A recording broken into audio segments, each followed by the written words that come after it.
bienvenue dans Entre deux News, dans cette édition de sujets qui interroge la société ivoirienne. Première partie consacrée à un débat à Adzopé, dans la région de la Mé. Plus de 1300 élèves admis en classe de 6e ont été renvoyés pour insuffisance en lecture et en écriture. Une information révélée par le quotidien Soir Info et confirmée par la Direction régionale de l'éducation nationale.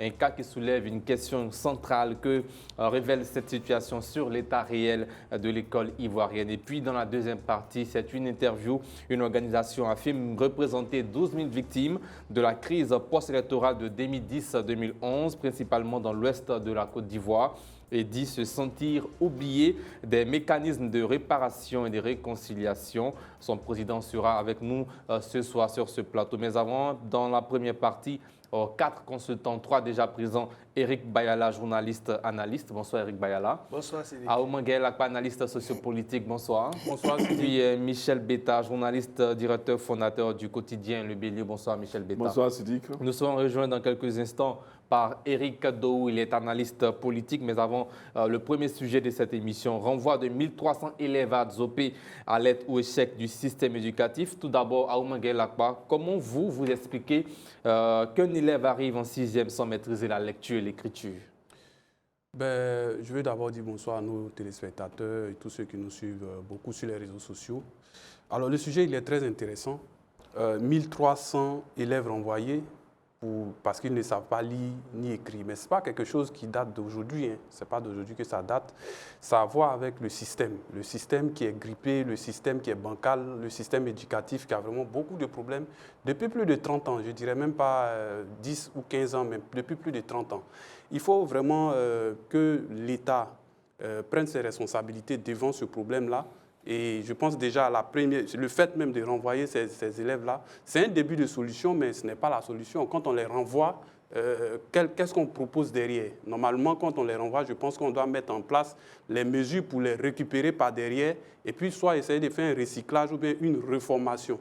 Voilà. Maintenant, si vous me permettez, je ne vais pas faire une analyse sur un seul point. Parce qu'il s'agit pour nous de trouver des solutions, mais pour trouver les solutions, il faut faire le diagnostic qu'il faut. Et puis, c'est quand on a le diagnostic qu'on peut trouver les solutions qu'il faut. Le problème se situe à 3 niveaux. D'abord, premièrement, il y a la part des responsabilités de l'État, parce que l'État, c'est une responsabilité de l'État que de procéder à l'éducation des populations du peuple. C'est constitutionnel. J'oublie un peu l'article, mais c'est constitutionnel. Je pourrais revenir là-dessus tout à l'heure. Donc l'État doit prendre en compte l'éducation nationale, la vision, les objectifs et tout ce qui va avec. C'est constitutionnel, comme je l'ai dit. Donc quand il y a un problème à ce niveau, premièrement, c'est l'État qu'on regarde. Deuxièmement, je pense qu'il y a la part de responsabilité des parents. Et puis troisièmement, il y a une certaine crise des valeurs qui s'est installé en Côte d'Ivoire depuis des années. Donc, si on va sur ces 3 points-là, on pourra comprendre le problème. Alors, au niveau de la responsabilité de l'État, on a un problème de classe pléthorique. Souvent, vous avez des salles de classe où il y a 100 élèves, 80 élèves. Dans un tel environnement, comment on peut bien enseigner? Il y a le manque d'infrastructures aussi qui se pose. Il y a le manque d'enseignants qualifiés. Parce qu'au niveau même des enseignants, le système étant poreux depuis des années, je dis bien si on va depuis plus de 30 ans en arrière, le système évolue. Donc, des personnes qui ne sont même pas elles-mêmes bien formées, finalement, finissent par devenir elles-mêmes enseignantes. Donc, elles transmettent leurs carences à ceux qui sont maintenant des apprenants. Donc, ça, c'est au niveau des enseignants. Il y a le mode pédagogique. Parce qu'il y a eu beaucoup de réformes. De toutes ces années, il y a eu des réformes. Il y a eu la suppression de la dictée. On se souvient très bien. Pendant des années, il y a l'approche par compétences au primaire, où ils ont appelé APC. Je pense qu'ils ont changé maintenant, mais ça existait. Ce qui fait que, dans le temps, les enseignants vous diraient qu'un enfant, s'il écrit un mot et que le mot n'est pas textuellement bien écrit, s'il y a le son, on valide. Toutes ces choses-là ont été validées dans notre système. Donc aujourd'hui, c'est le produit. À côté de ça aussi, il y a la liberté des élèves. On se retrouve dans un système où, surtout au primaire, les enfants même sont presque les maîtres de leurs instituteurs. Au secondaire, c'est la même chose. Les enfants ont plus de droits qu'ils ne devraient avoir. Donc, les moyens de pression que les enseignants avaient sur ces enfants-là dans le temps, aujourd'hui, ce n'est plus la même chose. Et puis, à côté de cela, il y a les enseignants qui sont tout le temps en grève parce qu'ils sont tout le temps en train de revendiquer, soit pour des augmentations de salaire, soit pour des questions de de loyer. Tout ça, c'est des choses dont on est au courant. Et puis, il y a un véritable problème, mais je vais m'arrêter là-dessus avant de pouvoir revenir sur les autres éléments à ma deuxième prise de parole. On a 63% de l'éducation nationale qui est prise en compte par le secteur privé. Ça, c'est au secondaire. Mais vous imaginez le secteur privé, dans quelles conditions déjà les enseignants travaillent. Des gens qui ne sont même pas souvent payés au SMIC. On parle toujours du problème des enseignants du privé. Ils ne sont pas dans les conditions. Ils sont démotivés. Alors, c'est tout à fait clair. 63% des élèves qui sont gérés par le privé pendant que les enseignants ne sont pas dans les conditions, pendant que le système même, avec tout ce que je viens de citer, mais c'est tout à fait normal et clair qu'aujourd'hui, on se retrouve avec ce résultat. Et ce n'est pas que ça. Il y aura encore d'autres surprises devant, parce que même, ça, on est au secondaire, mais même à l'université, dans les grandes écoles, il y a ce genre de cas-là qui existe, malheureusement. Bien. Michel Betta, et vous, que vous inspire cette situation à Zopé? Vous savez, nous avons mis en place un système, le système éducatif. Et dans ce système éducatif, nous constatons que des personnes, des victimes, sont, je veux dire, bannies, chassées. Parce qu'en fait, nous devons avoir l'honnêteté de reconnaître que notre responsabilité est plus grande que celle des élèves aujourd'hui qui sont chassés. Parce que, en fait, ils sont dans un système dans lequel ils n'ont pas reçu, ils n'ont pas acquis certaines compétences telles que savoir lire et écrire. Mais qui est les responsables? C'est vrai qu'ils vont avoir une part de responsabilité, mais la plus grosse responsabilité, ça devrait être la nôtre, celle du système dans lequel ils sont. Et ce système-là, on le connaît, c'est le système éducatif. Donc aujourd'hui, au lieu de réparer le système, on préfère sanctionner les victimes du système. Voilà où on en est aujourd'hui. On a chassé 1300 à Zopé. Mais c'est une alarme, c'est une alerte pour nous tous, pour dire comment est fait l'enseignement, comment est fait le suivi pédagogique, comment sont faits les contrôles, pourquoi on en arrive là. Mais il y a quelque chose qui ne va pas. Et moi, je dis souvent, quand on constate que la lecture est la base du savoir pédagogique, la lecture doit être, c'est des notions qui doivent être sues dès le CP et le CE.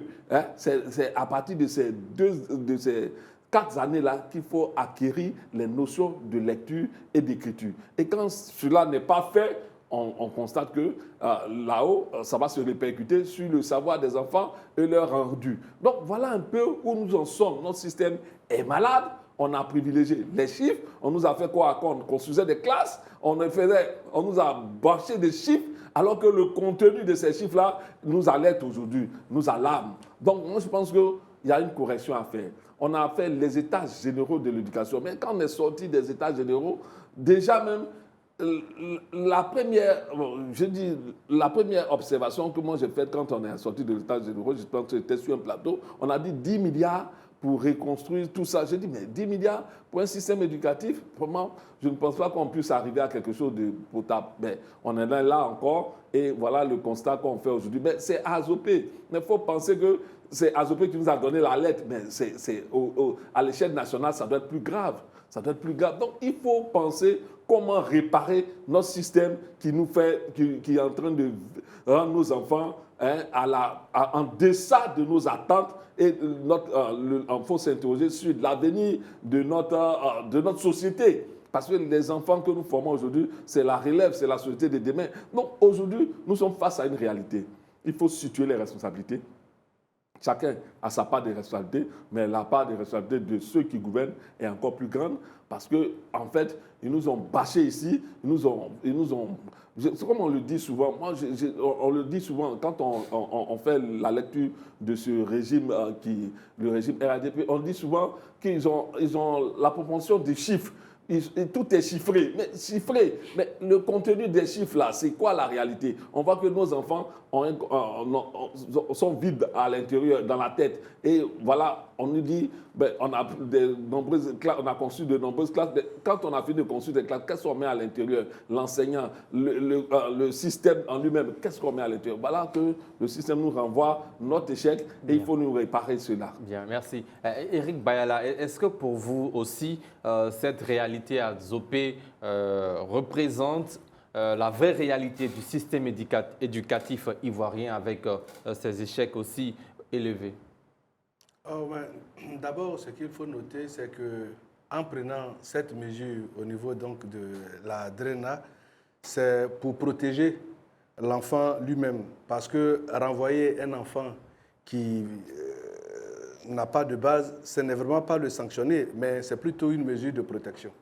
Une mesure de protection parce que cela va lui-même déjà le protéger contre toutes les pesanteurs psychologiques, cela va le protéger contre les humiliations, cela va le protéger en tout cas contre un décrochage du système éducatif de façon programmée. Et je pense que cette mesure-là, c'est une mesure courageuse de l'État qui s'assume. À l'idée de ce que, avec les états généraux de l'école, il faut repenser non seulement le système, mais il faut les infrastructures qui vont avec. Nous avons connu une décennie de crise où il n'y avait vraiment pas d'infrastructure. On a eu dans des classes un nombre pléthorique d'élèves au point où l'enseignant n'était plus efficace. Mais ça continue, le nombre pléthorique. Quand vous arrivez dans une salle, peut-être au CP1, où on a pratiquement plus de 102 élèves par classe, souvent même les enfants s'asseyent à même le sol, à défaut de table-banc. Parce que pendant la crise, les priorités du gouvernement n'étaient pas de construire des classes ou bien d'équiper les salles de classe.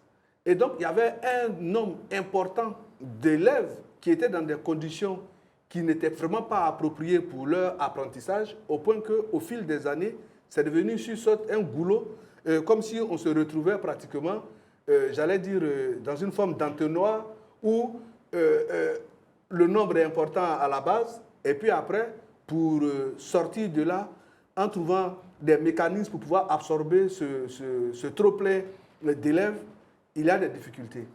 Et le gouvernement actuel s'est donc employé résolument à construire les salles de classe, mais quand le nombre de personnes en attente ou en souffrance d'apprentissage ou bien de conditions d'apprentissage atteint, je n'allais pas dire le paroxysme des chiffres, et qu'on fait des investissements, le fossé est tellement important que malgré les investissements qui sont faits, on a l'impression que rien n'est fait.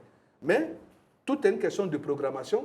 Les choses se font à dose homéopathique, mais en même temps, les besoins sont véritablement grands et la volonté de sortir de cette situation-là pour le bonheur même de la nation est vraiment importante.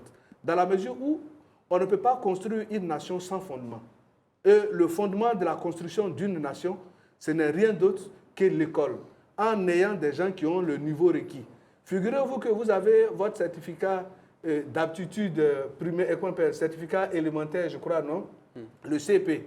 Et vous ne savez ni lire ni écrire. Pourtant, on a vu que dans les temps anciens, les instituteurs de l'époque, c'est avec même le CEP, pour ceux qui n'ont pas eu la chance d'aller à l'école William Ponty, avec le CEP, étaient des enseignants, même des enseignants de haut niveau parce que c'était pratiqué. Pourquoi? Tout simplement parce qu'à cette époque-là, il y avait peu de candidats pour aller, à l'école. Donc, ils pouvaient se retrouver dans une salle de classe avec 8 ou 10 élèves pour un seul instituteur. Donc, ça faisait que l'enseignant avait le temps de suivre chacun. La norme indique qu'il faut au moins 35 élèves dans une classe. Mais dès l'instant où nous en sommes déjà à 80, à 100, mais quelle que soit la compétence de l'enseignant, il y a un problème. Donc, il y a d'abord le besoin de construire des infrastructures pour abriter déjà tout ce monde. Et puis, à côté de ça, ce qu'on renvoie, ce n'est pas une sanction.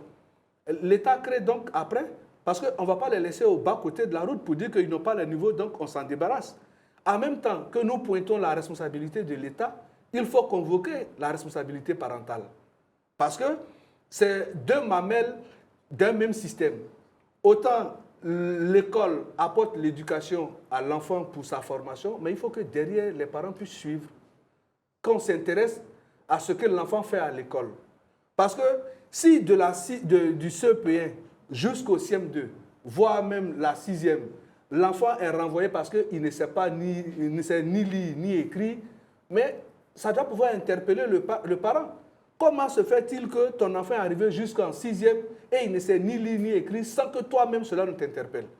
Donc il faut qu'il y ait une conjugaison des efforts. C'est vrai, l'État s'emploie à prendre toutes les dispositions. C'est pour ça que l'État général de l'école a mis en cause non seulement la formation des enseignants, les différentes infrastructures, les différents curricula, la révision des manuels scolaires et puis le système éducatif. Donc, si vous voulez, c'est un ensemble de données, de mécanismes qui sont revus et je pense que ce sont les premiers résultats. C'est-à-dire déjà, pour ceux qui sont déjà dans le système, comment extirper ceux qui n'ont pas le niveau, trouver une classe alternative de mise à niveau pour les préparer, reprendre l'alphabétisation pour eux, pour qu'ils sachent au moins lire et écrire, pour qu'ils sachent d'abord prendre des leçons, répondre à des questions, faire la grammaire élémentaire et tout ce qui va avec, pour qu'in fine, on puisse avoir vraiment des élèves qui ont le niveau et la compétence requise pour la continuité de leur cursus scolaire. Bien. Alors, Arouma Guelakba, est-ce que le cas d'Adzopé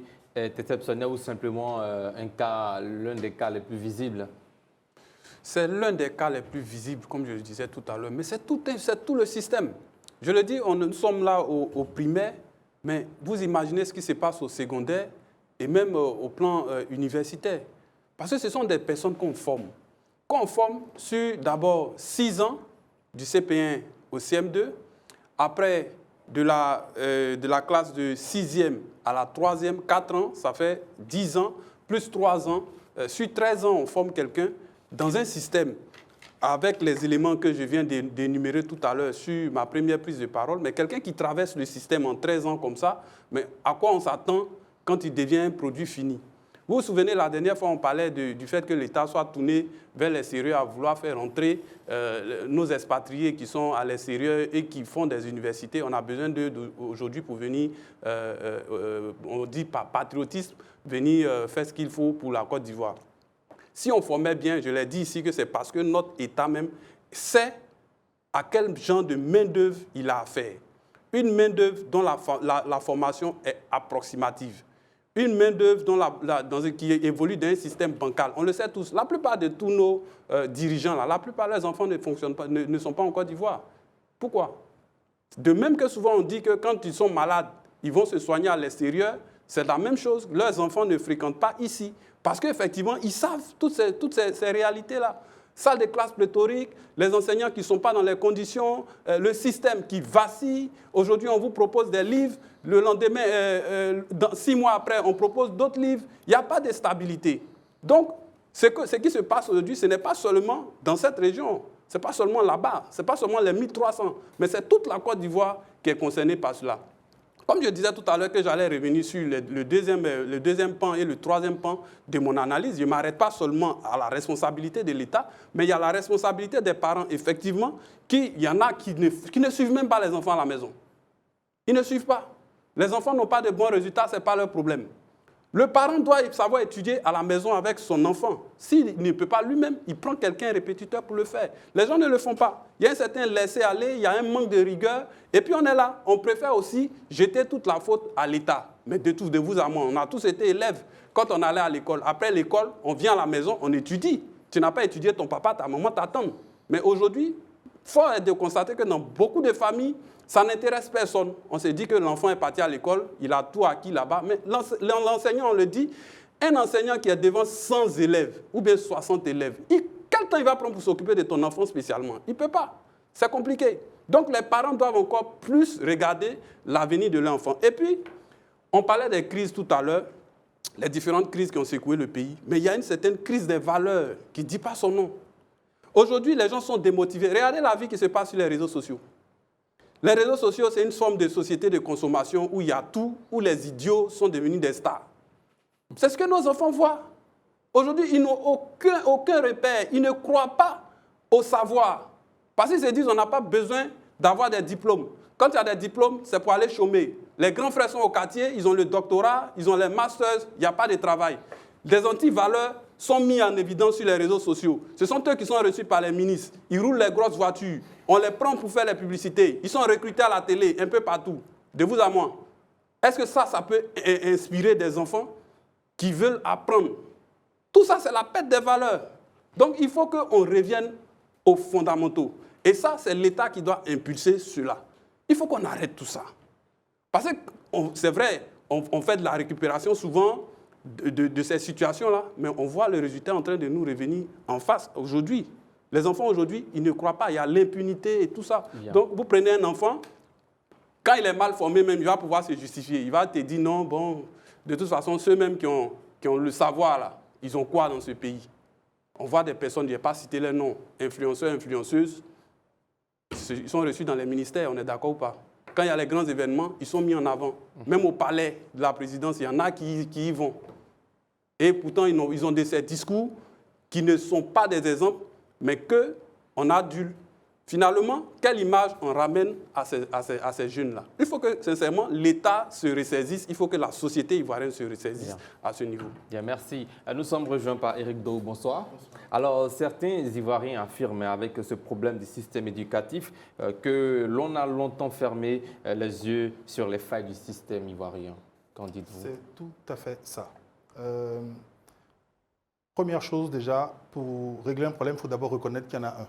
Et pendant longtemps, la propagande du gouvernement et du parti au pouvoir, accompagnée par un grand nombre d'influenceurs ou en tout cas d'analystes politiques sur les plateaux de télévision, ont abondamment relayé le bilan quantitatif du gouvernement en ce qui concerne l'éducation nationale. Et bien que nous ayons fait l'effort de ramener le débat sur le débat qualitatif, sur le niveau qualitatif, ça n'a pas été une mince affaire. On a tenté de le faire ici sur ce plateau pendant les élections présidentielles. On a tenté de mettre le sujet de l'éducation nationale au cœur du débat. Ça n'a pas fonctionné. Moi, personnellement, je me suis même amusé à créer ce T-shirt-là sur lequel j'avais inscrit une des statistiques les plus troublantes du rapport PASEC qui disait que 85% de nos élèves qui quittaient le CM2 pour aller en 6e, puisque là, c'est le sujet, on parle des élèves de 6e, n'avaient pas le niveau en mathématiques et 60% n'avaient pas le niveau en lecture, en français en général. Je me suis promené dans Abidjan avec ce T-shirt-là. J'ai fait des publications sur les réseaux sociaux. Les gens préféraient se fixer sur mes caractéristiques physiques pour se moquer de moi ou me dire que c'était la haine qui me poussait à faire ça. Alors que moi, j'essayais d'alerter justement sur ce problème. Or, il faut reconnaître que ce problème, il ne date pas d'aujourd'hui. Le rapport du PASEC, c'est le rapport de 2019 qui se base sur les résultats d'une étude de 2018. Donc, vous voyez que c'est depuis 2018 qu'on a ce problème-là qui existe déjà. Et malheureusement, dans notre pays, comme on est tellement dans une sorte de... Parce que le véritable problème, moi je pense, vous savez, quand vous réveillez le matin et que votre maison est inondée, le premier réflexe, ce n'est pas de commencer à écoper avec un seau. C'est d'aller fermer le compteur ou couper le robinet parce qu'il faut aller à la source du problème. La source réelle de ce problème aujourd'hui, je ne veux pas qu'on garde le sujet uniquement sur l'éducation. La source du problème, c'est le fanatisme, le culte de la personnalité, l'aveuglement et la déification de nos hommes politiques qui nous empêchent de voir là où ils font des erreurs.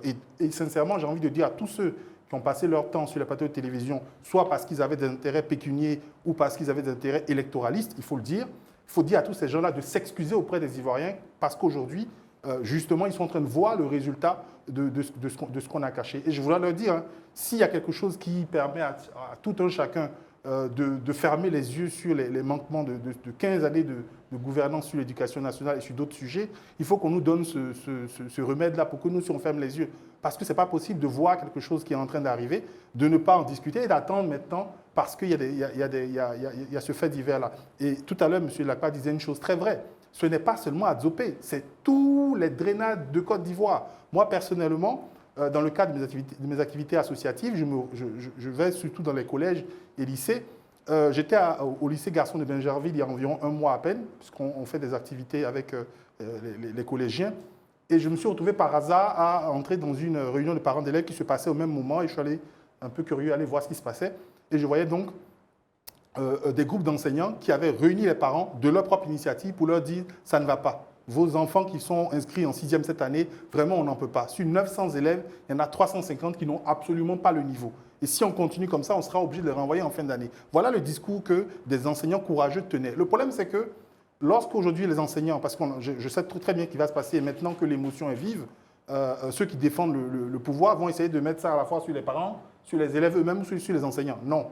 Le budget de l'éducation nationale n'a jamais été inférieur à plus de 1 000 milliards en Côte d'Ivoire. Donc arrêtons de manquer celui qui est le vrai coupable. Il faut dire le vrai coupable, c'est l'État. Ces enseignants-là, ils ne peuvent faire que ce qu'ils peuvent faire. Et quand ils veulent alerter justement, parce que toutes les fois où moi j'ai eu des vidéos d'enseignants qui avait envie de relater ces choses-là. Il me disait, monsieur Dehoux, s'il vous plaît, ne diffusez pas, je ne veux pas de problème, je ne veux pas qu'on me mute quelque part au fin fond du Nord là-bas. C'est la sanction. Non, mais c'est ça, les enseignants ont peur de ça. Je vous assure que les dizaines de vidéos que je reçois, des gens qui me disent, c'est juste pour aller dans votre sens, pour vous donner des informations, mais s'il vous plaît, ne le publiez pas, ne mettez pas mon nom, je ne veux pas de problème. Donc, entre cette culture de la menace et du chantage qui sévit au sein du ministère de l'Éducation nationale et qui empêche les enseignants, sous couvert d'une réserve, soi-disant, qui les empêche de dire réellement les choses, ça fait que si vous mettez en dessous les courtisans qui disent non, tout va bien, au bout d'un moment, personne ne réagit et quand les problèmes sont là maintenant, on va essayer maintenant de distraire. Non, le problème c'est que nous avons passé notre temps, par manque de vision,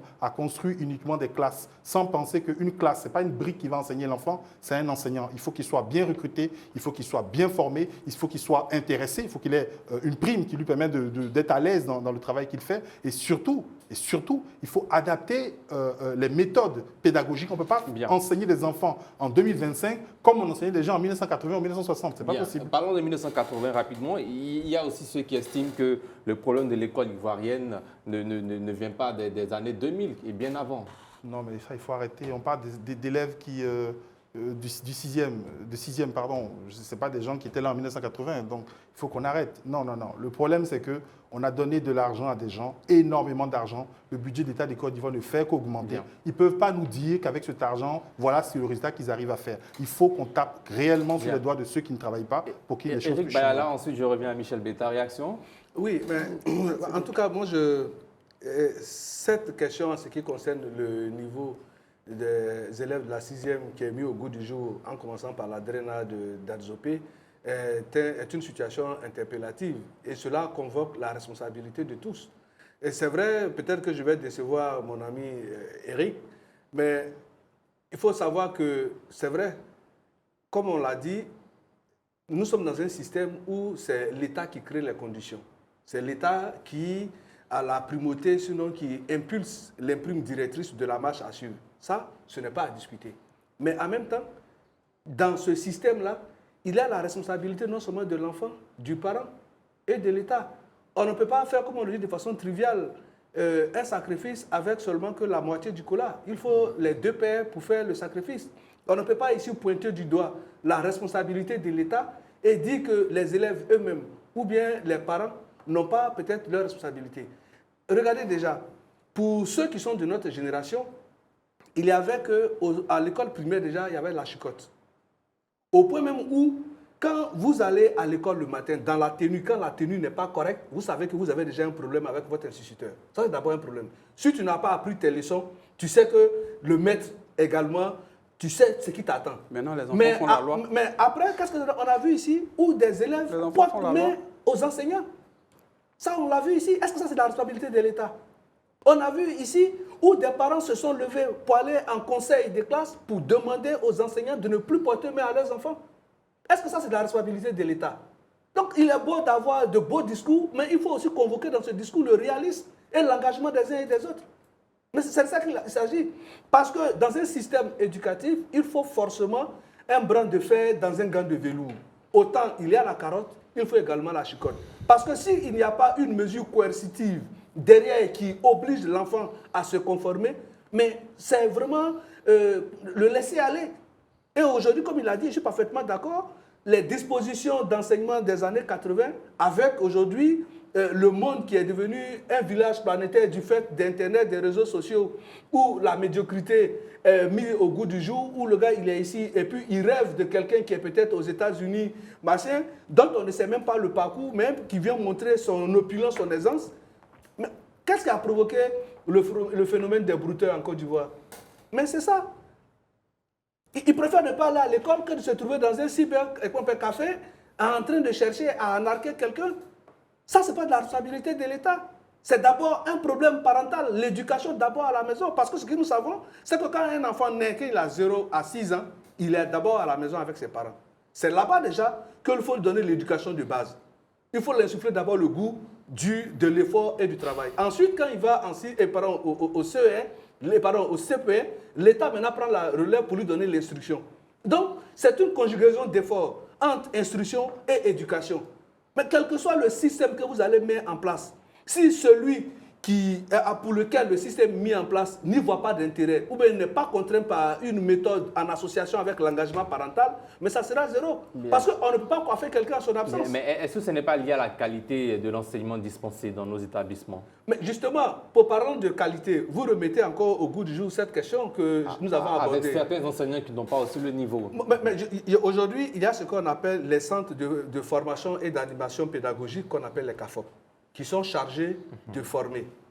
Et si vous savez, quand nous sommes revenus de la crise, il y avait l'État a lancé ce qu'on appelait les institutions adjoints, avec peut-être le niveau 3e, parce que la demande d'enseignants était trop forte.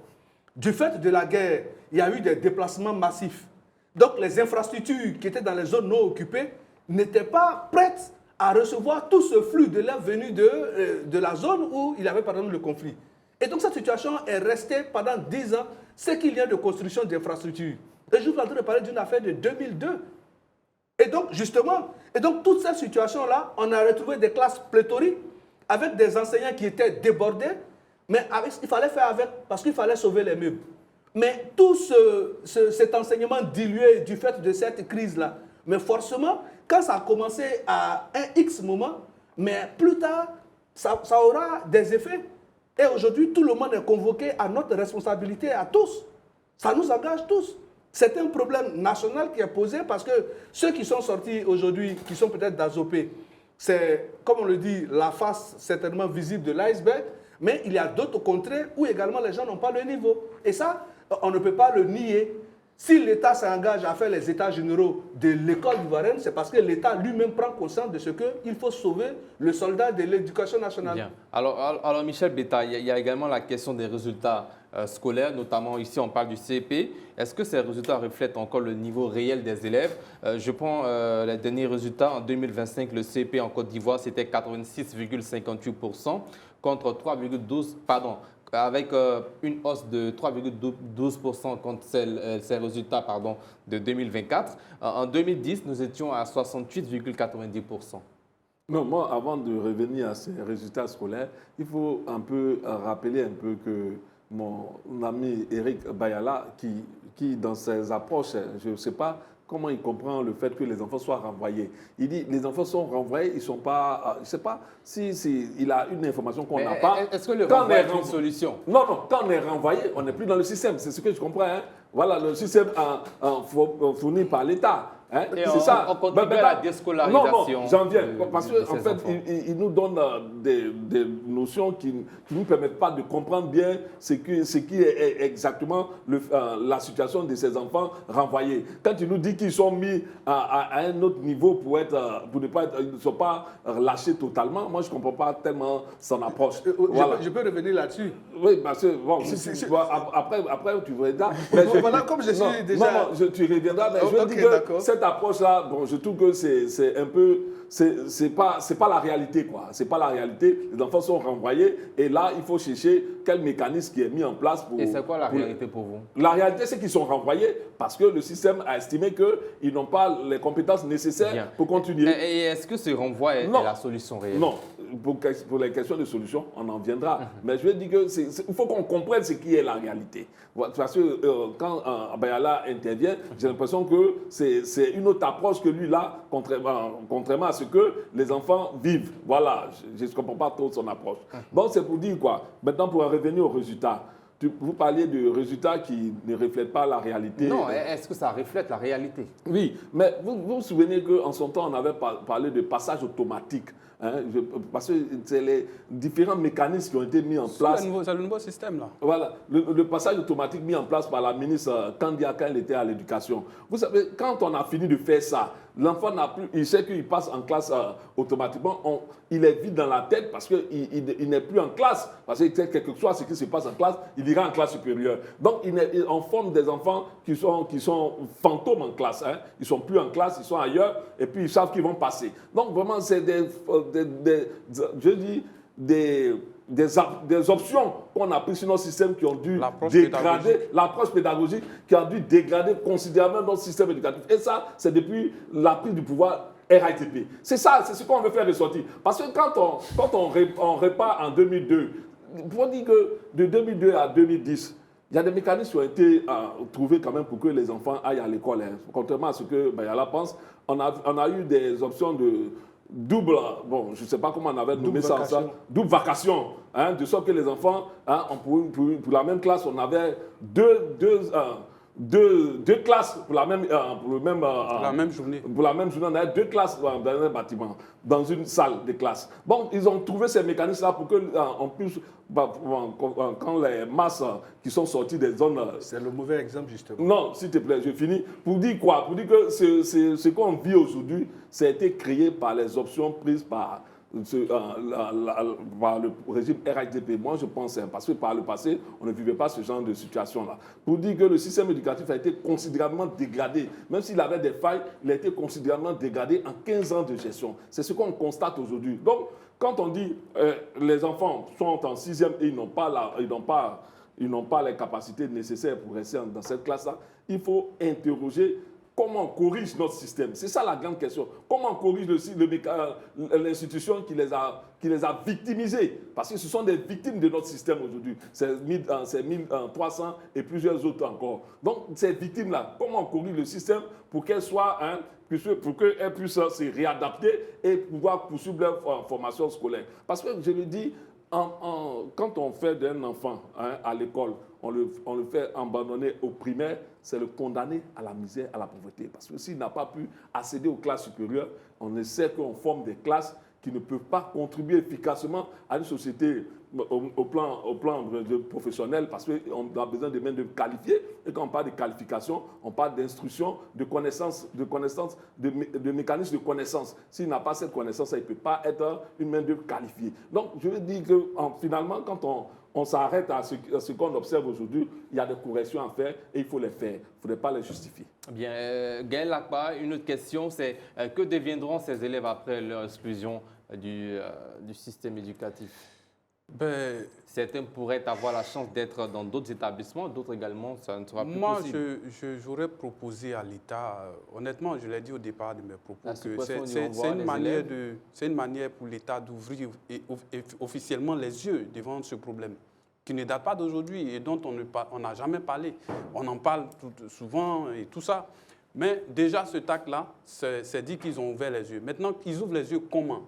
Effectivement, ils sont sortis, retirés du système, mais il faut être sûr qu'ils vont à la charge des parents. Si l'État ne met pas en place un mécanisme, mais il faut inviter l'État à mettre en place un mécanisme. Vous savez que vous avez le système, quel que soit ce qu'on va dire, c'est l'État qui est en première ligne dans cette affaire. Donc il faut, vu le nombre d'étudiants, moi-même je vais aller jusqu'à dire qu'il ne faut pas que ça s'arrête seulement à Zopé. Il faut que ça se fasse dans toutes les régions de la Côte d'Ivoire, qu'on sache au juste combien ils sont ces élèves-là et que l'État mette en place ce qu'il faut. C'est-à-dire, par exemple, une école de la deuxième chance, ils peuvent faire peut-être en vacation. Il faut qu'on s'asseye en fait pour réfléchir, pour trouver, parce qu'on ne va pas les renvoyer, les ramener à leurs parents. Parce qu'en réalité, les renvoyer comme ça, c'est les ramener à leurs parents. Et puis, en ce moment, qu'est-ce qui se passe? Les parents qui ont les moyens vont les ramener où? Au privé. Donc, ils reviennent dans le système. Au privé. Mais au privé, là, ils vont encore dans quel système? Un système où l'enseignant même qui doit donner les cours au privé, là-bas, quand il finit le mois, il n'a même pas 75 000 francs le mois. Il ne peut même pas se soigner. Il a des problèmes pour payer son loyer. Lui aussi, il a des préoccupations. Il ne va pas donner un enseignement de qualité. Donc, en fait, ce problème-là, l'État doit vraiment s'asseoir. On parle d'états généraux de l'éducation. Mais moi, je dis qu'aujourd'hui, les états généraux ont eu lieu en quelle année? Si on se rappelle, peut-être ça a été mis en application depuis 3 ans ou bien 3 ans en arrière maintenant. Mais on voit que ça ne donne pas. Il n'y a pas de résultats jusqu'à présent. Donc, il faut réinterroger encore le système. Et puis vraiment prendre au sérieux cette question pour chercher à régler. Je dis qu'un des vrais éléments, c'est l'enseignant. L'enseignant. On les voit, ils se plaignent toujours. On pense que c'est un peu de trop. Mais non. Des gens qui sont là, qui doivent enseigner 100 personnes, 60 personnes, dans un système où même l'approche pédagogique est en souffrance. Mais chaque année, il y a quelque chose qu'on envoie comme nouveauté. Quand vous dites l'enseignant, est-ce que c'est l'enseignant aussi qui fait les manuels pédagogiques? Non. Quand on parle de lecture... C'est l'enseignant qui va donner tout ça. C'est aussi le changement des manuels. C'est ce que j'appelle l'approche pédagogique. Quand je parlais tout à l'heure, j'ai dit que le système change chaque fois au gré du vent. Ce n'est pas normal. Pourquoi on change un système là? Faut le mettre en place et l'étudier pendant 10 ans, 15 ans d'abord. Mais on propose quelque chose aujourd'hui. 1 an, 2 ans après encore, on change. Mais ça là, quand on le fait là, normalement les enseignants qui doivent donner ces cours là, on doit les emmener eux-mêmes en formation pour qu'ils soient adaptés. La formation continue. Ils ne font pas tout ça, c'est compliqué. C'est compliqué. Donc il faut vraiment que l'État s'asseye et prenne au sérieux cette question-là parce que tant qu'on va rester, nous, c'est vrai, on fait le débat, on a fait le diagnostic, on a parlé, il y a les solutions et tout, on parle, mais si on ne nous écoute pas, si ceux-mêmes qui sont au devant, ce n'est pas une préoccupation pour eux, ça ne sert à rien. Alors, nous allons passer rapidement aux solutions. On commence avec vous, Éric Dohou. Quelle réforme urgente faut-il envisager pour sauver l'école ivoirienne? La première urgence, la première réforme, c'est déjà d'apprendre à pointer du doigt ce qui ne va pas. Voilà. Je pense que on ne peut pas faire autrement que ça, quoi. Si déjà le diagnostic est mal fait et qu'on commence à pointer du doigt les parents, les pauvres parents, je veux dire, on ne peut pas à la fois donner de l'argent à l'État pour faire un travail, il ne le fait pas, et maintenant on pointe du doigt les pauvres parents. C'est à eux maintenant de trouver encore des moyens supplémentaires pour aller prendre des enseignants, des répétiteurs à la maison ou demander encore des sacrifices à ses parents. Non, il faut que l'État prenne ses responsabilités, c'est la première des choses. Il faut qu'ils acceptent de s'asseoir, de faire preuve d'humilité et d'écouter les acteurs, comme a dit M. Lakpa, les acteurs de l'enseignement qui sont les enseignants eux-mêmes, pour qu'ils leur disent clairement ce qu'il faut faire pour faire... Ils sont en contact avec les enfants, ils connaissent les enfants, ils connaissent leurs difficultés. Mais on ne veut pas les écouter. On les menace à chaque fois qu'ils ont des revendications, on les menace de les sanctionner. Certains même sont sanctionnés et sont mutés pour simplement avoir parlé. Donc ça, c'est déjà la première réforme, je pense, au niveau du ministère de l'Éducation nationale, qu'ils aient déjà la culture de l'humilité pour écouter aussi ceux qui ont d'autres solutions à leur proposer, parce que les solutions, évidemment, ce qu'ils ont mis en place, ça ne fonctionne pas. Et donc, ce n'est pas une affaire d'il y a 2 ans. On parle de 15 ans. Bon, si ça ne fonctionne pas, mais 15 il faut ans bien même, être... c'est un peu plus tôt que ça. Je veux dire, en tout cas, ceux qui sont là ne peuvent déjà être comptables que de 15 ans de gouvernance. Donc déjà, si en 15 ans, il y a des mauvais résultats, il faut qu'ils aient l'humilité de le reconnaître. Déjà, le reconnaître même, ne serait-ce que ça. Et deux petites choses pour terminer. La première, c'est sur la culture du livre. Moi, personnellement, à l'âge de 8 ans, je possédais au minimum 200 livres. Je lisais énormément et cette facilité, cette habitude de lire m'a suivi tout mon cursus, ce qui fait que j'ai beaucoup moins de difficultés, notamment sur les questions de français ou de littérature. Ça, c'est quelque chose qui manque dans notre pays. Le rapport du PASEC, encore lui, et le rapport de l'UNICEF, qui est sorti en 2023, je répète, le rapport de l'UNICEF 2023 disait que 11% seulement de nos écoles ont une bibliothèque. Bon. Comment vous voulez faire progresser quelqu'un en lecture s'il ne lit pas? Donc déjà ça. Et ensuite, on a parlé ensemble tout à l'heure des recrutements. Il faut regarder à ce niveau-là. Dans d'autres pays, ils ont compris où était l'intérêt de leur nation à travers l'éducation en faisant des recrutements qui sont très stricts, qui permettent d'avoir dans le cursus des gens qui sont très bien formés et non pas des gens qui sont formés à la va-vite, mis sur le terrain simplement pour pouvoir remplir des rapports internationaux et demander plus de budget et plus d'endettement. Et je voudrais terminer sur cette dernière chose. Je veux dire aux Ivoiriens qu'il faut qu'ils réagissent. Il ne faut pas attendre que les choses se gâtent, que le cadavre soit en train de pourrir pour commencer à chercher à l'enterrer. Non. Et ce n'est pas que l'éducation nationale. Tout ce que ce gouvernement a caché pendant ces 15 ans avec de la propagande, ça va ressortir. L'endettement, ça va ressortir à un moment forcément. L'orpaillage clandestin, nos lagunes, nos cours d'eau qui sont pollués, ça va ressortir forcément. Aujourd'hui, c'est le tour de l'éducation. Mais tous ces sujets-là, la démocratie, la justice, les droits de l'homme, tout ça, ça va ressortir. Donc, il faut déjà apprendre à reconnaître ses torts pour pouvoir avancer. Bien. Michel Betta, vous également, que dit le cas d'Adzopé de l'avenir de l'école ivoirienne? Vous savez, quand on observe un peu comment l'éducation même est approchée, l'approche de l'éducation en Côte d'Ivoire, notamment dans ces grands moments, on voit que, quand je parle des grands moments, les examens et concours, le lancement de l'année scolaire, le lancement des examens, toutes ces questions-là, on voit l'absence même des plus hautes autorités au premier niveau, notamment le chef de l'État. Vous voyez, j'ai suivi un peu la question de... Quand on a parlé de la question de l'éducation, quand on a parlé des États généraux, lorsqu'on lançait les États généraux, c'était le Premier ministre Lorsqu'on a fini, on présentait les États généraux, c'était le Premier ministre. Il faut qu'au plus haut niveau de l'État, déjà, la question de l'éducation soit prise à bras le corps. On voit le chef de l'État à certains colloques, mais on le voit très, très rarement à certains niveaux de l'éducation, quand on parle d'éducation nationale. Moi, je veux que, tu vois, quand on parle de lancement des examens à grand tirage, il faut que au premier niveau, même le président de la République même prenne les choses à bras le corps. C'est très important. Vous savez, on nous cite souvent certains pays, il y a certains pays même où, quand les enfants sont en examen, tout s'arrête. En Corée, par exemple. Tout s'arrête parce que l'éducation, c'est la clé du présent, c'est la clé de l'avenir. Donc, quand on n'a pas mis les bases de l'éducation, notamment au plan scolaire, on est sûr qu'on va construire un pays qui ne pourra pas répondre aux aspirations des populations. Et ça, pour moi, c'est une question à prendre à bras le corps. D'abord, il faut que le président de la République soit au premier niveau sur les questions d'éducation. Ça, je pense que ça va booster certaines questions à ce niveau-là. Et on va aller rapidement. Le deuxième point sur lequel je veux m'attarder, c'est au niveau des enseignants eux-mêmes. Vous savez, on avait vu en son temps, nos enseignants, c'était un peu un sacerdoce, l'enseignement. Quand on venait ici, je parlais à certains qui disent, mais il y a des enseignants qui prennent de l'argent des enfants pour aider aux notes, pour booster leurs notes. Je dis, mais c'est traumatisant pour moi. Non, ça c'est de la responsabilité de l'État. Non, s'il te plaît, tu me permets de finir. Donc, pour dire quoi? Pour dire que, en fait, il faut que chacun sache un peu sa place. Parce que si on a échoué au plan de l'éducation, on aura échoué notre vie à tous. Parce qu'il ne faudrait pas penser que la question de l'éducation va être une question entre deux murs ou bien entre les quatre murs de l'école. C'est une question nationale. Et chacun doit se sentir indexé quand on parle d'éducation. Voilà. Bien, Eric Bayala, solution? Oui, ce que je veux dire, que les uns et les autres comprennent, c'est que l'État ne dit pas rentrez chez vous. Quand on dit que les 1300 élèves ont été renvoyés, c'est-à-dire on fait le constat de ce qu'ils seront sortis de cette classe-là.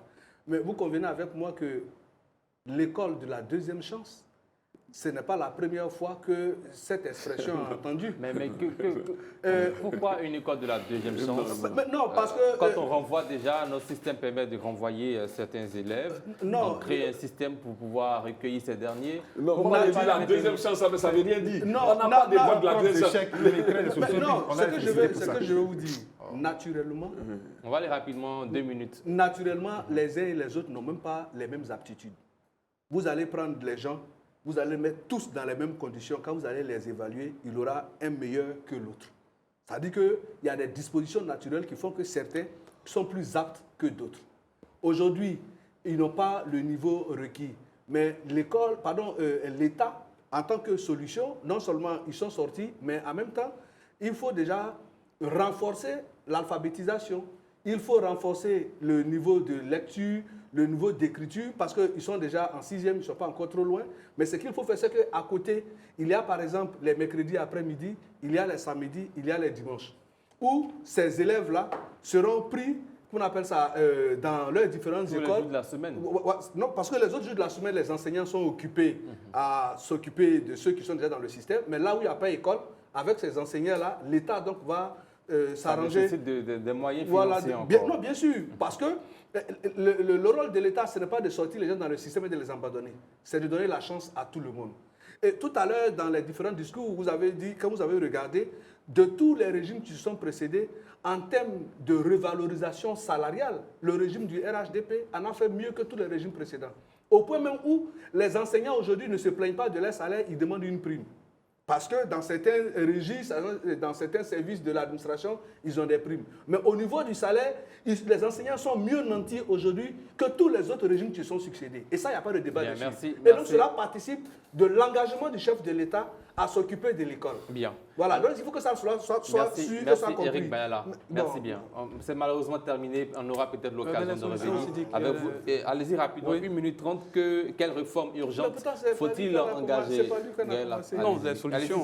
Au niveau des solutions, je pense qu'au niveau du budget, il faut faire l'effort d'augmenter encore ce budget. Quand on sait qu'il y a des salles de classe qui sont encore pléthoriques Donc, il faut construire des salles, il faut les équiper. Augmenter le budget de l'éducation Oui, nationale. bien sûr. C'est avec de l'argent qu'il faut le faire. Les enseignants, on sait qu'il y a beaucoup de contrées où il y a manque d'enseignants. Il faut encore de l'argent pour tout ça. À côté de ça, je reviens encore sur la situation des enseignants privés.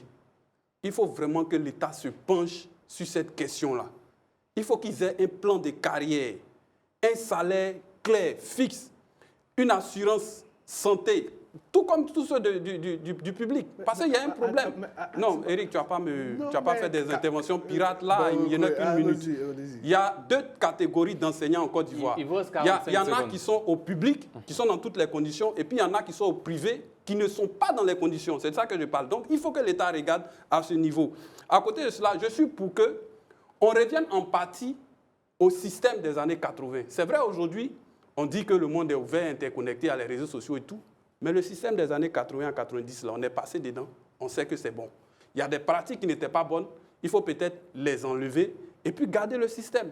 C'est tout. Si on n'arrive pas à s'adapter avec ces nouveaux systèmes qu'on nous envoie tout azimut et puis qui ne marchent pas. Merci. Faut, après ça, l'implication des parents, on va revenir là-dessus. Et puis le service civique, c'est important. Qui existe?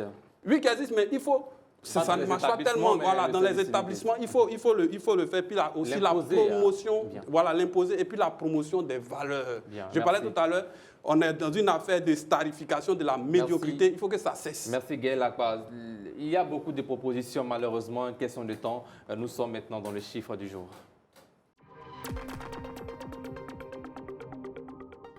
Voilà, le chiffre du jour, c'est 68. Réunis à Abuja, au Nigeria, les chefs d'État de la CEDEAO ont durci le ton lors de la 68e session ordinaire de la conférence des chefs d'État et de gouvernement de la dite organisation. Face aux menaces politiques et sécuritaires, l'organisation réaffirme sa tolérance zéro contre les coups d'État et toute tentative de déstabilisation en Afrique de l'Ouest. On commence avec vous. Gaël Akpa, commenter rapidement, 30 secondes.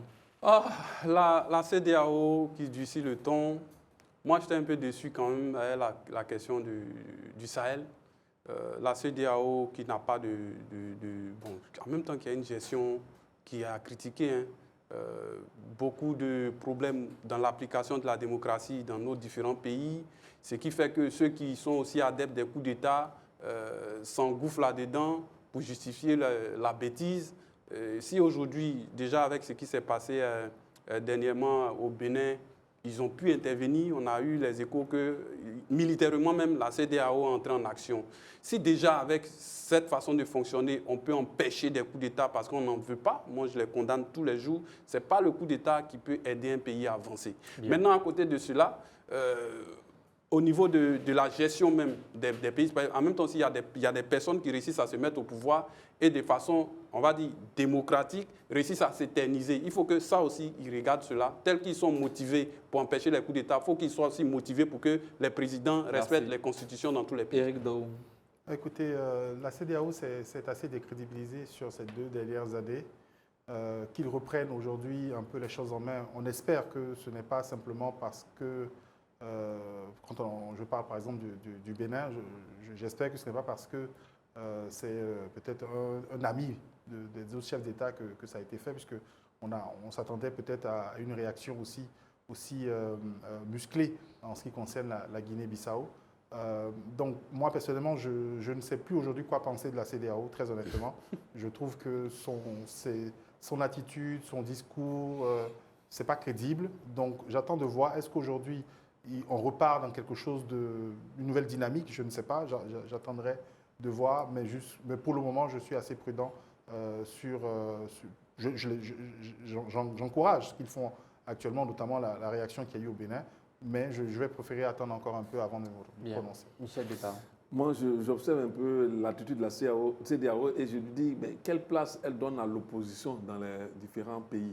Parce que c'est vrai qu'on doit défendre, on doit défendre vents et marées contre les coups d'État, on doit se dresser contre les coups d'État. Mais lorsque l'opposition est en passe de gagner une élection et que, comme on l'a vu en Guinée-Bissau, et qu'un coup d'État s'organise, pourquoi on n'aide pas à faire en sorte que les résultats des élections soient proclamés ça aurait aidé cette jeune démocratie-là à avancer. Moi, je pense qu'aujourd'hui, c'est plutôt dans notre sous-région, la CEDEAO fait plus la part belle aux régimes qui sont là, sans tenir compte des oppositions, qui sont aussi des...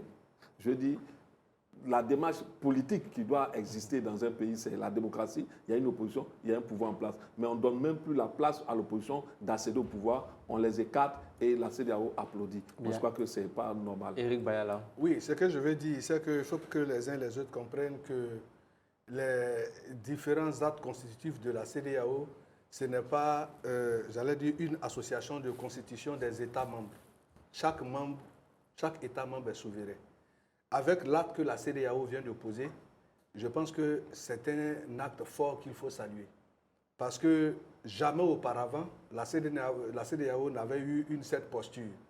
Aider à l'escalade d'un coup contre, qu'on appelle ça, un régime, protéger le régime, protéger l'intégrité du territoire, s'assurer de la sécurité nationale et permettre à ce que les institutions de ce pays-là restent debout. C'est un acte fort à encourager.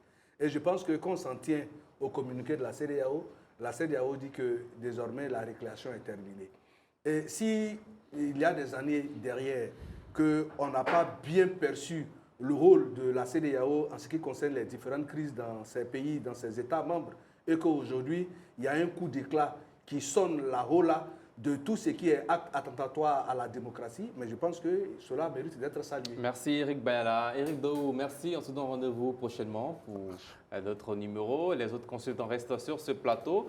Après la réclame publicitaire, nous allons parler retour sur la crise 2010-2011, 12 000 victimes oubliées de la réconciliation. C'est une question qu'on se pose parce qu'une organisation qui revendique ces 12 000 victimes sera sur ce plateau pour donner les raisons de ces propos tenus. Nous sommes de retour de la pub et rejoints par M. Joël Olivier Bléé. Il est président de l'Union et Force du pardon des victimes de l'Ouest de la Côte d'Ivoire. Bonsoir à vous. Bonsoir. Merci de nous avoir rejoints. Merci. Alors, pourquoi dites-vous être aujourd'hui oublié? Si vous me permettez, je suis Joël Bléé. Je suis le président des victimes de la crise post-électorale. On s'est dit oublié parce qu'on avait mené plusieurs démarches auprès de nos différents hommes politiques pour des victimes donc, qui sont délaissées. Mais pourquoi pas auprès de la justice, mais auprès des hommes politiques? Auprès de la justice, ça a été déjà fait. Ça a été déjà fait en plusieurs reprises. Mais vu qu'il y avait déjà des ministères de tuteurs pour des victimes de la crise post-électorale, donc pour nous, c'était encore plus mieux d'approcher ces différentes structures-là, raison pour laquelle que nous sommes allés auprès de ces ministères-là. Bien. Gaël Lagba. Alors, bonsoir, monsieur. Bonsoir, monsieur. Dans le temps, on se souvient de la Conarive. Oui. Avec Monseigneur Awana. Voilà. Est-ce que quand la Conarive a mené ses activités, a fait le tour et tout ça, est-ce que vous avez été en contact avec la Conarive? Et puis, je n'ai pas encore fini. Est-ce que vous avez été en contact avec, vous revendiquez 12 000 victimes. Quand vous avez été en contact avec la Conarive, qu'est-ce qui a été fait concrètement pour vous et la plupart de ces 12 000 victimes? Bon, d'abord, avant de parler de la Conarive, il y a déjà même d'abord la CDVR. La CDVR qui était pilotée par le président Charles Konan Banny. Moi, c'est lui. Moi, je dis toujours partout là, j'ai passé tous les plateaux de télé, je dis toujours, c'est le monsieur à qui j'ai dit merci. Monsieur Charles Konan Banny, c'est lui que j'ai connu lorsqu'il était à CDVR. C'est ce dernier-là qui m'a approché lorsque j'étais abandonné dans les hôpitaux au CHU de Yopougon. Et de bouche à l'oreille, qui a entendu parler de moi. Et même par manque de moyens, j'ai été même sorti de l'hôpital et je me suis retourné à Dioké. À son temps, il y avait le chef Caton aussi qui n'est plus de Dioké, qui est en collaboration avec la CDVR. Et c'est lui-là même qui a parlé de mon histoire et pour les autres victimes que nous sommes. C'est là que j'ai fait la connaissance du président Charles Konan Banny. Et on s'est rencontrés à Yam Sokro à Monofré, chez lui en domicile. Et vu la situation dans laquelle j'étais, et c'est lui qui m'a pris en charge. Alors je le dis tout notamment. Vous et les autres? Bon, il y avait des victimes qui ont été choisies. Parce qu'il y avait des cas graves. Moi, je portais déjà des balles dans le dos et j'étais complètement paralysé. et j'étais sur un fauteuil roulant, on me prenait dans les bras. Donc, vu le cas qui est déjà urgent, ils se disent que pourquoi ne pas bondir d'abord sur ce cas-là. Raison pour laquelle moi, j'ai été pris en charge par le président Charles Konan Banny. Et après, on m'a retourné au CHU de Yopougon, où j'ai suivi l'intervention à peu près de 10 millions, si je ne me trompe pas encore. Après l'intervention, là, présentement, je porte encore des fers dans le dos. Après l'intervention, il y a eu des appareils qui ont été mis au niveau de la colonne vertébrale, puisque la colonne vertébrale était atteinte. Après ça, je suis sorti de l'hôpital. C'était dit qu'on allait me ramener au village. Il avait dit non, on ne peut pas le ramener au village. Vu son état actuel, il faut qu'il reste à Abidjan. C'est là qu'il m'a pris une maison auprès du CHU, parce qu'il devait continuer les soins médicaux à l'hôpital. Donc, voilà la personne à qui j'ai pris le contact. Après ça, qu'on arrive. Voilà, qu'on arrive. Ni vous ni les autres. Bien, alors on va rester sur la lutte que vous menez pour l'organisation. Éric Bayalas, vous avez une question? En fait, ce n'est pas une question en tant que telle. Je vais déjà compatir à la situation, mais je vais dire que l'État, à travers les différentes structures, comme on appelle la CONARIV, la CDVR, c'est l'État. Parce que M. Charles Konan Banny, paix à son âme, en vous prenant en charge, c'est parce qu'il avait la responsabilité de la CONARIV. Donc c'est la CONARIV, c'est le système que l'État a mis, la CDVR, que l'État a mis en place. C'est à travers ce système-là qu'il vous a pris en charge. C'est vrai qu'il en était le premier responsable, mais il faut voir dedans la responsabilité de l'État.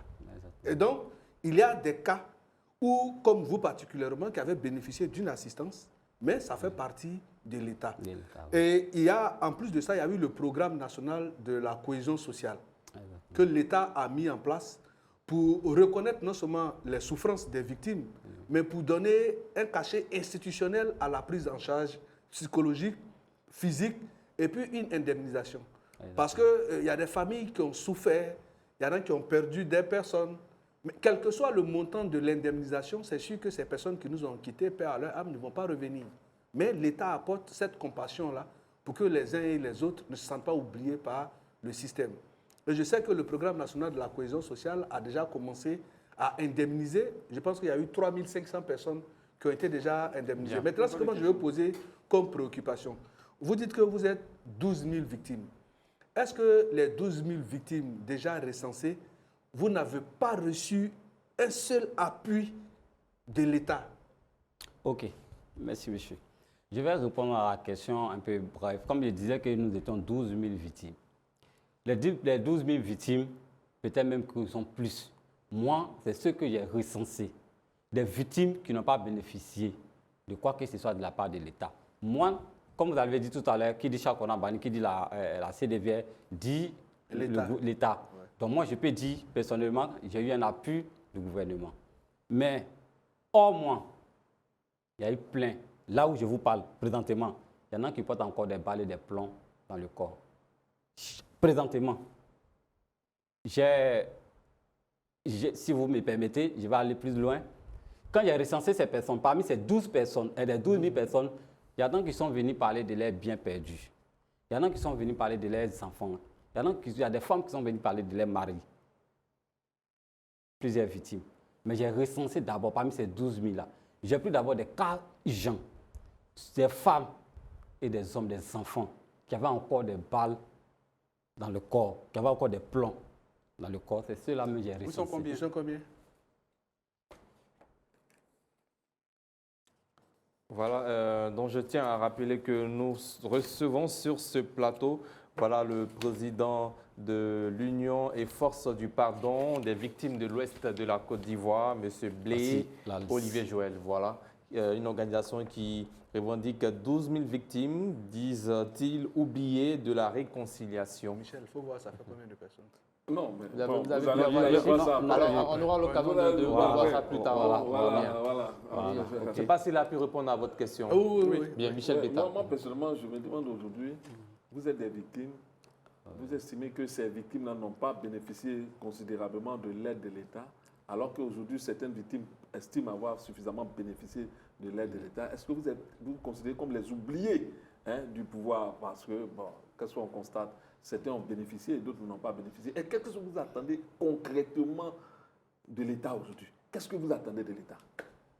Pour répondre à la question, je ne peux pas dire que toutes les victimes de la crise post-électorale de la Côte d'Ivoire n'ont absolument rien bénéficié.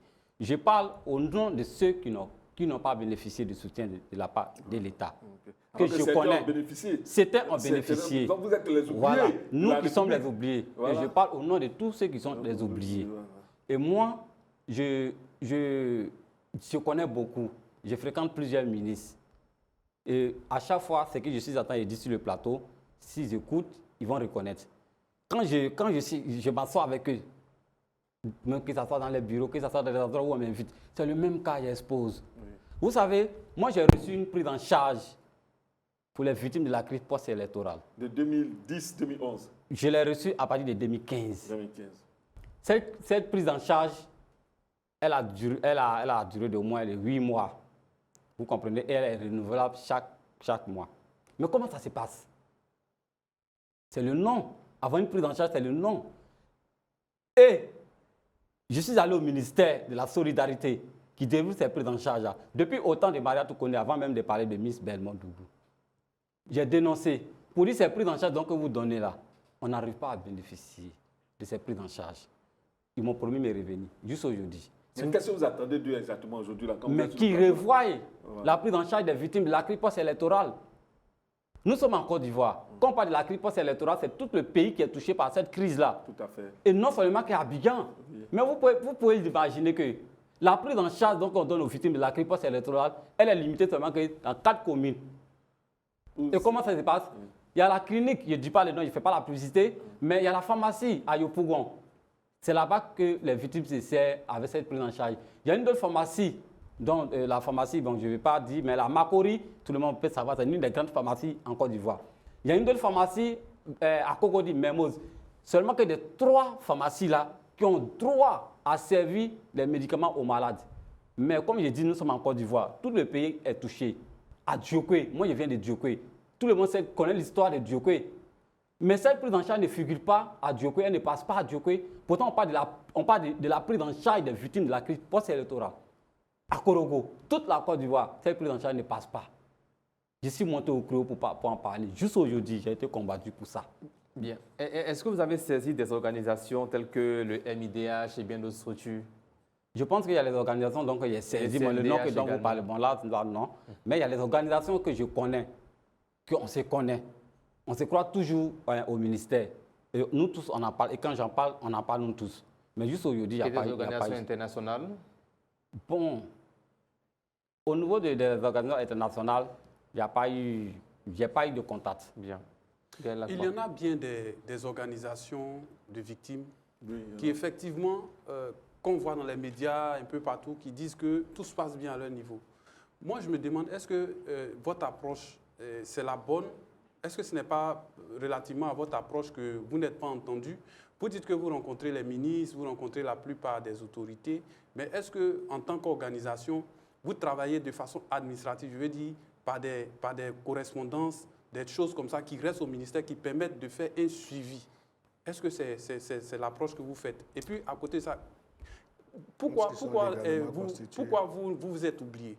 Pendant qu'il y en a beaucoup qui reçoivent, et puis vous, c'est vous qui êtes oublié. Pourquoi nous sommes oubliés? Je pense que la réponse de ça est pour ceux qui nous ont oubliés. Parce que moi, j'ignore pourquoi nous sommes oubliés. Non, peut-être que vous ne faites pas bien. Non, une victime va avoir besoin de se faire plaire. Administratif, non, c'est l'État. Hein. Oui, même si c'est l'État. Voilà. Moi, comme je vous ai dit tantôt, chaque année, on a des rencontres au ministère. S'il y a une victime qui dit en Côte d'Ivoire ici qu'elle est mieux nourrie par l'État, c'est sur ce plateau que j'attends parce que je sais de quoi je parle. Et je sais des victimes. Avant de venir ici au plateau, il y a des vidéos, il y a des victimes qui ne peuvent pas se déplacer, qui m'envoient des vidéos. Voici. Et ces vidéos, si je vous montre, je sais qu'il y a des ministres qui vont reconnaître ces vidéos-là. Vous comprenez? Il y a ce qu'on appelle se faire plaire, et puis se faire pitié. Et puis il y a le mérite qui est là. Moi, je ne veux pas me faire pitié, ni me faire plaire. Parce que nous sommes des ayants droit. Ils le savent.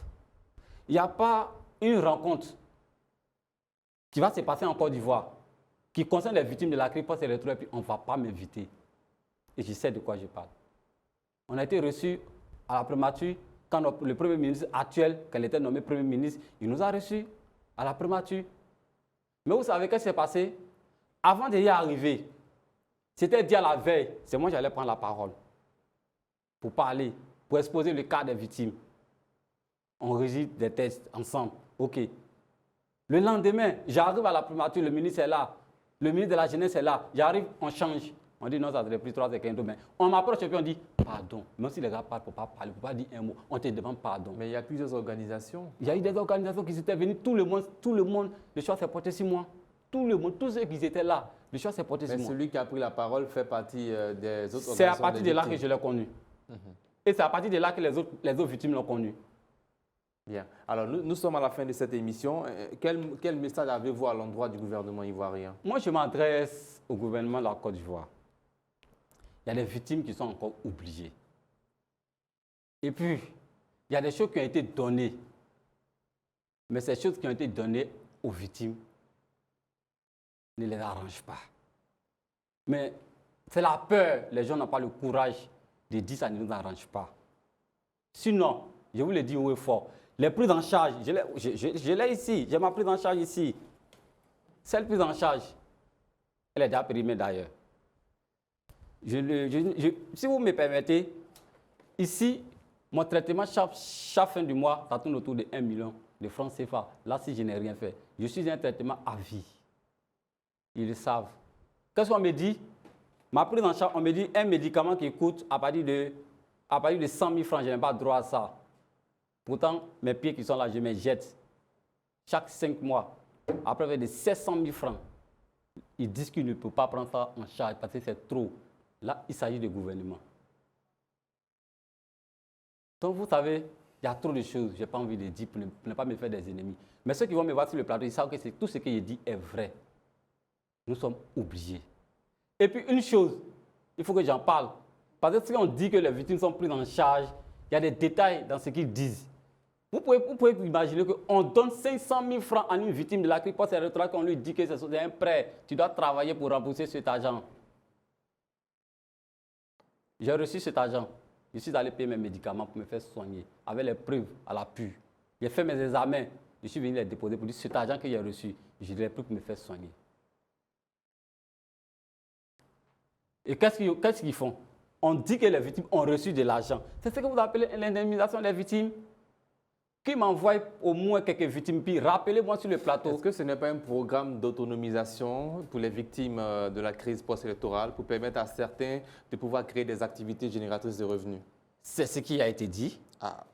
Et lorsque nous sommes arrivés... C'est différent d'une prise en charge. C'est différent, mais c'est ce qu'ils appellent la prise en charge.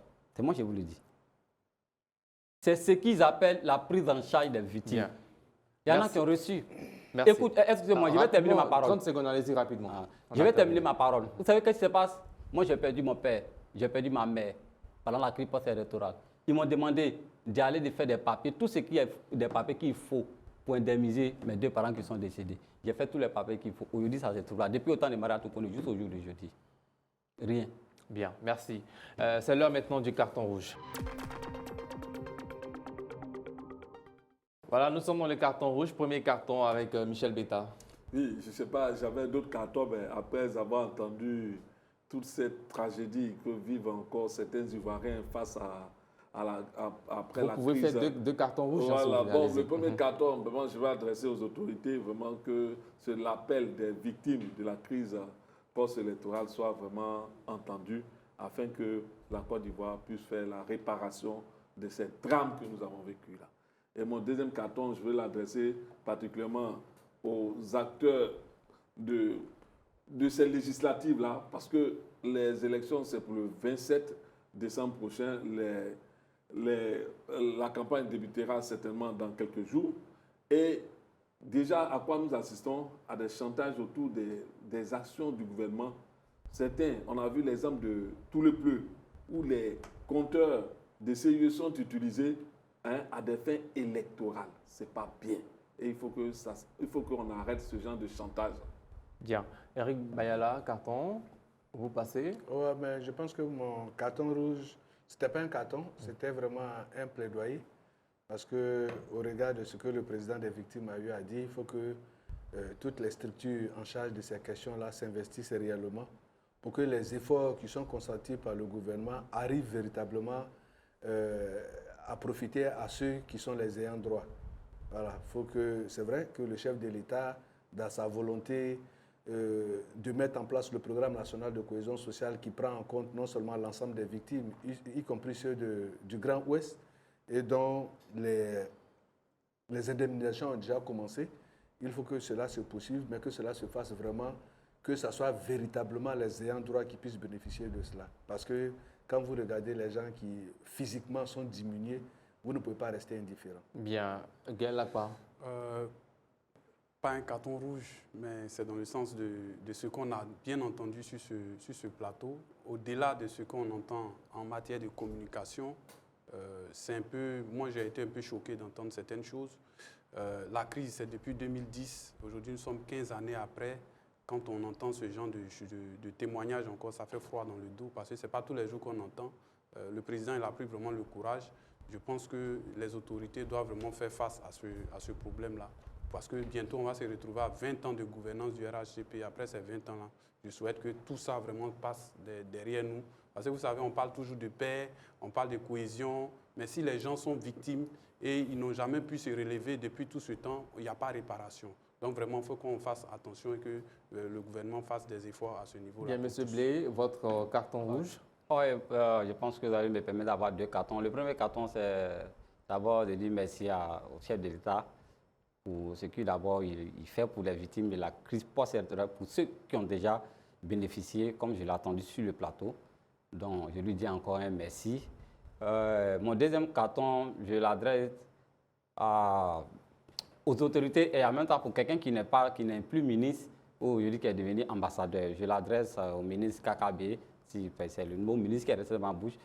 Voilà. Ce carton-là, je l'adresse sincèrement parce qu'on a eu à mener des luttes de la réconciliation ensemble. Je l'ai accompagné partout. Il m'a donné sa parole de vraiment aider ces victimes. Il a dit publiquement sur la page publique de Djokwe que de recenser des victimes, de les envoyer, qu'il va les prendre en charge. Et depuis que je l'ai fait, rien n'a été fait jusqu'à ce qu'il ne sera plus ministre. Et aujourd'hui, je reçois des messages de la part des parents de ces victimes que j'ai bouffé l'argent des victimes de la crise post-électorale. Et je demande au gouvernement de laver mon image, que moi-même je souffre comme eux aussi, et on ne fait rien pour moi aussi. Bien. Merci à vous, M. Blé, Olivier Joël, président de l'Union et force du pardon des victimes de l'Ouest de la Côte d'Ivoire. Merci d'être passé sur ce plateau. On espère que votre message sera entendu par les autorités ivoiriennes afin d'apporter solution à vos différentes préoccupations. Merci à nos consultants Michel Bétard, Eric Bayala et Aouma Gaël Lakpa. Rendez-vous demain à 19h30 pour un autre numéro d'Entre-deux News. Nous recevrons sur ce plateau l'honorable Abel Djouré, cadre du RHDP, qui viendra pour scruter l'adresse du président Laurent Gbagbo sur la crise électorale, politique ivoirienne et puis son regard également sur les enjeux du nouveau mandat du président Alassane Ouattara. Interview à ne pas rater demain sur nos antennes. Que Dieu veille sur vous et sur la Côte d'Ivoire. Bonsoir.